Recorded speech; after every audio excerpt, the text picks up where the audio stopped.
Hi there, and this is students from Tyagaraja College of Engineering, and we are doing an IUCEE Student Leadership Course 2020, and we have chosen the topic for the assignment as refrigeration. Refrigeration, which is the process of achieving a lower temperature than the surroundings.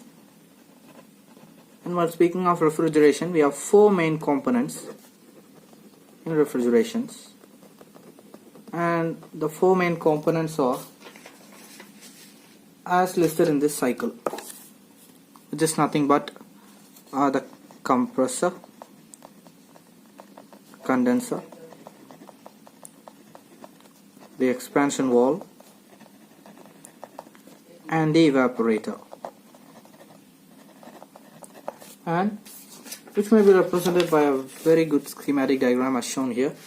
And as Shah said, this is the compressor, which is just followed by the condenser, and then the thermostatic expansion valve, and finally the evaporator. And speaking of these four components, they are really the key components in the VCR cycle of a refrigeration cycle. And what happens at the compressor? First stage, the vapor from the evaporator is fed into the compressor. The condition of vapor which comes out of the compressor will be of high pressure. Since the pressure is directly proportional to the temperature, the vapor of this gas will be very high, at a very high temperature. And this is the compressor as said, and this performs the process as defined. And next is the condenser stage, which is here.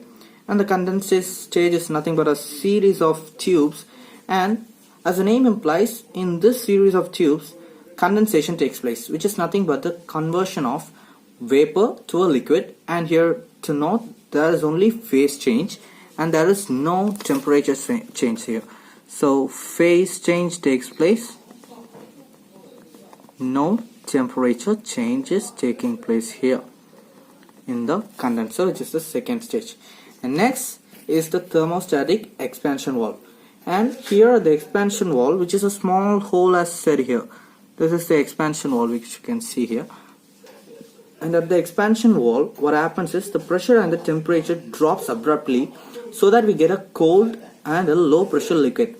And there was a capillary tube used here, and huge pressure drop occurs when liquid flows and its boiling point gets reduced here, and thus the refrigeration liquid gets evaporated. The temperature also drops as it is directly proportional. The cold liquid is then sent into the evaporator stage, which is the fourth stage as mentioned here. As it is a cycle, the numbers are just rearranged now and then. So what happens at the evaporator? The evaporator is a place where all the things which need to be maintained at a particular temperature are placed. And at this evaporator, what happens is, and this is a condenser as said, and at this evaporator, the refrigerant flows to the evaporator and absorbs the heat from the food items or whatever is kept to just maintain the temperature, and we are achieving the required temperature. And this cycle follows, and by this refrigerant, which is nothing but a liquid or something or a fluid, which we feed into the condenser so that we can achieve the required temperature. And that's all set for refrigeration. Thank you guys for listening.